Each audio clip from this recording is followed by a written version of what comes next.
आपने साबित कर दिया है कि मेहनत और लगन से कुछ भी हासिल किया जा सकता है। इसलिए मैं इस चैनल के माध्यम से जो भी स्टूडेंट्स श्री मुरली मनोहर टाउन स्नातकोत्तर महाविद्यालय में एंट्रेंस एग्जाम दिए थे, जिनका आज परीक्षा फल आया, जिनकी अब काउंसलिंग प्रक्रिया शुरू होने वाली है, उनको इस चैनल के माध्यम से ढेर सारी बधाई एवं शुभकामनाएं देता हूं और आपके उज्जवल भविष्य की कामना भी करता हूं।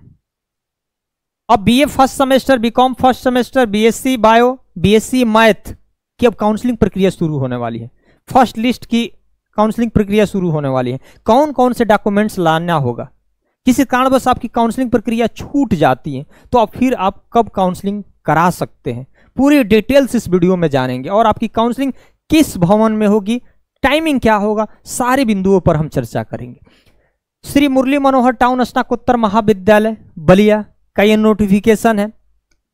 BA, BSc math, BSc bio और बीकॉम फर्स्ट सेमेस्टर में प्रवेश हेतु परीक्षा फल दिनांक 15/7/2025 को महाविद्यालय की वेबसाइट पर प्रकाशित किया गया।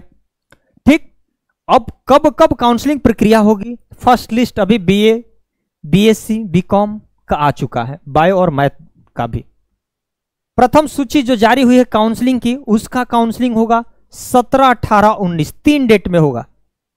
17 तारीख को, 18 तारीख को, 19 तारीख को, इस तीनों डेट में आप कभी भी काउंसलिंग करा सकते हैं। आप 17, 18 में कोशिश करिएगा कि आपकी काउंसलिंग हो जाए। टाइमिंग क्या होगा? 11 बजे से 3 बजे के बीच में ही आपको काउंसलिंग कराना है। उसके बाद द्वितीय लिस्ट आएगी। द्वितीय लिस्ट वाले कब कराएंगे? 21, 22 को कराएंगे। 21 और 22 यानी फर्स्ट काउंसलिंग हो जाने के बाद द्वितीय लिस्ट जारी किया जाएगा, वो लोग काउंसलिंग कराएंगे 21, 22। और जिनका फर्स्ट लिस्ट में अगर नाम नहीं आया है, बिल्कुल घबराना नहीं है, सबका काउंसलिंग होगा। क्योंकि इस बार लड़के कम पार्टिसिपेट किए हैं, तो जिन्होंने इस एंट्रेंस एग्जाम में भाग ले लिए हैं, भले उनका नाम फर्स्ट लिस्ट में नहीं आया, लेकिन उनका भी एडमिशन इस श्री मुरली मनोहर टाउन स्नातकोत्तर महाविद्यालय में होगा। 21, 22 को हो जाएगा सेम 11 और 3 के बीच में।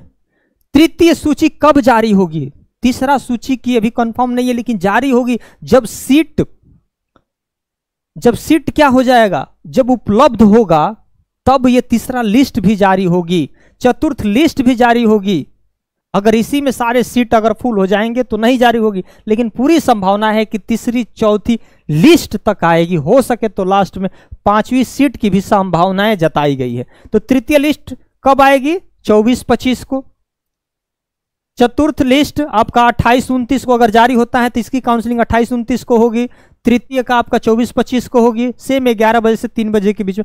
5वीं आवश्यकता पड़ी कि नहीं 5वीं लिस्ट भी जारी किया जाए, क्योंकि सीट अगर खाली है तो ये 31 जुलाई को काउंसलिंग होगी सेम टाइम। क्या बीए जो जर्नल वाले हैं मेल, उनका कहां होगा जी? किस भवन पर? कार्यालय एवं पुस्तकालय जो भवन है वहां पर इनकी काउंसलिंग होगी। बीए जर्नल अगर फीमेल वाले हैं, उनका भी कार्यालय एवं पुस्तकालय भवन पर होगा। बीए अन्य पिछड़ा वर्ग यानी ओबीसी से अगर आप आते हैं तो आपका कहां होगा? कार्यालय एवं पुस्तकालय भवन पे ही होगा। बीए अनुसूचित एसी और एसटी वाले भी कार्यालय एवं पुस्तकालय भवन पे ही होगा। और बीकॉम वाले को कहाँ होगा? शारीरिक शिक्षा विभाग, शारीरिक शिक्षा विभाग बीकॉम वाले का काउंसलिंग होगा। बीएससी मैथ वालों को रसायन विज्ञान विभाग में होगा। बीएससी बायो वाला कहाँ होगा? वनस्पति विज्ञान विभाग में होगा। बीएससी बायोटेक वाला वनस्पति विज्ञान विभाग का होगा। बीएससी एजी वाला पशुपालन एवं दुग्ध विज्ञान कृषि संकाय में होगा। ये आपके भवन है। और प्रथम सूची वाले 17, 18, 19 3 डेट में आपकी काउंसलिंग होगी 11 से 3 बजे। ये मेल फीमेल वगैरह ये सारी चीजें आप देख लेना। डॉक्यूमेंट्स वगैरह में आपको क्या लाना है?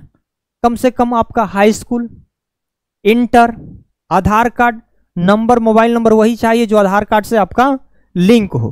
ठीक, ओरिजिनल और छायाप्रति दोनों चाहिए। किसी कारण बस टीसी वगैरह चाहिए आपको। टीसी अगर नहीं मिलता है किसी को अगर, तो फिर भी आपको कॉलेज पे आना है, उसके लिए कुछ शर्तें लिखवानी पड़ती है या ओरिजिनल आपको डॉक्यूमेंट्स जमा कर लिया जाता है। किसी कारण बस कोई डॉक्यूमेंट्स नहीं है तो आपको समय दिया जाता है किसके इतने दिन के अंदर आपको जमा करना है। तो सारे डॉक्यूमेंट्स कोशिश करिए आप लेकर आइए। नहीं रहने की कंडीशन में भी आप महाविद्यालय पर जरूर पहुंचिएगा। ठीक, यहां देखिए नोट में, यदि किसी विषय में 5वीं लिस्ट के बाद भी सीट रिक्त हो जाती है तो प्रथम से अंतिम सूची के छूटे हुए समस्त छात्रों को मेरिट के अनुसार दिनांक 1 अगस्त 2025 को प्रवेश दिया जाएगा। जैसे मान के चलिए 5वीं लिस्ट तक आएगी, फिर भी सीट क्या हो गया, बच गया, सीट फिर भी क्या हो गया, सीट बच गया, यानी रिक्त हो गया। और उसके बाद क्या हो गया, उसके बाद खुले तौर पर क्या दिया जाएगा, ओपन एडमिशन दिया जाएगा। भाई जो पहले आओ पहले पाओ, पहले आओ पहले पाओ। अगर महाविद्यालय में बहुत छात्र ही कम पड़ गए, सीट अभी कॉलेज का बची है, तो पहले आओ पहले पाओ के तहत इनका क्या होगा, एडमिशन हो जाएगा। और ये पहला, दूसरा, तीसरा, चौथा, ये 5वां, अगर लिस्ट में भी स्टूडेंट काउंसलिंग करा लिए, अभी भी सीट बची है और किसी कारणवश ये स्टूडेंट अभी छोड़ दिए हैं, काउंसलिंग नहीं करा पाए, फर्स्ट लिस्ट आया तो भी कुछ स्टूडेंट छूट गए, दूसरा में नहीं करा पाए, तीसरा, चौथा, 5वां किसी में भी नहीं करा पाए, उनको 1 अगस्त को मौका दिया जाएगा। ठीक, यदि इसके बाद भी सीटें रिक्त हो जाती हैं, इसके बाद भी कॉलेज का सीट बच जाता है, स्टूडेंट भाग नहीं ले पाते हैं, एडमिशन नहीं करा पाते हैं, काउंसलिंग नहीं करा पाते हैं, तो उसके संबंधित पाठ्यक्रम में कोई फॉर्म नहीं बचता है, तो उस विषय में खुला प्रवेश दिया जाएगा। प्रथम आओ प्रथम पाओ के आधार पर होगा। प्रवेश के समय सभी प्रमाण पत्र, अधिभार, जो भी वेटेज वगैरह आपको मिला है, 8, 10, 5 अंक का जो भी मिला है, उसका सर्टिफिकेट, डॉक्यूमेंट्स, डॉक्यूमेंट्स वेटेज का जो है ओरिजिनल आपको लेके आना है। आरक्षण प्रमाण पत्र, ओबीसी अगर SC ST है या EWS है आपके पास, वो सारा डॉक्यूमेंट्स लाना है। हाई स्कूल इंटर तो लाना ही आपको है। TC वगैरह आपको ओरिजिनल लाना है। उसके बाद फोटो लेके आना है। ये माइग्रेशन जो है ना, माइग्रेशन जब आप यूनिवर्सिटी चेंज करते हैं तब माइग्रेशन लगता है। आप अगर बलिया से हैं, बलिया यूनिवर्सिटी से संबंधित किसी महाविद्यालय से पढ़े हैं, तब आपको माइग्रेशन नहीं लाना है। माइग्रेशन वो लाएंगे किसी अन्य महाविद्यालय से। जैसे मान लीजिए महात्मा गांधी काशी विद्यापीठ से कोई स्टूडेंट आया और यहाँ पे एडमिशन लिया, अगर ठीक, उनको देना होता है, तो वो PG वगैरह में होगा, यहाँ नहीं होगा। अधिभार, आरक्षण वगैरह सारे प्रमाण पत्र क्या लाना होगा, ओरिजिनल लाना होगा। ये सारी चीजें हैं। तो ये आपका 3 डेट में ये काउंसलिंग हो रही है, फर्स्ट 17, 18, 19। अगर किसी प्रकार की अगर कोई दिक्कत है तो निश्चित आप जरूर कमेंट करिएगा, मैं हर कमेंट का जवाब देता हूं। अगर यहाँ पे थोड़ी सी एक और चीज देख लीजिए, जो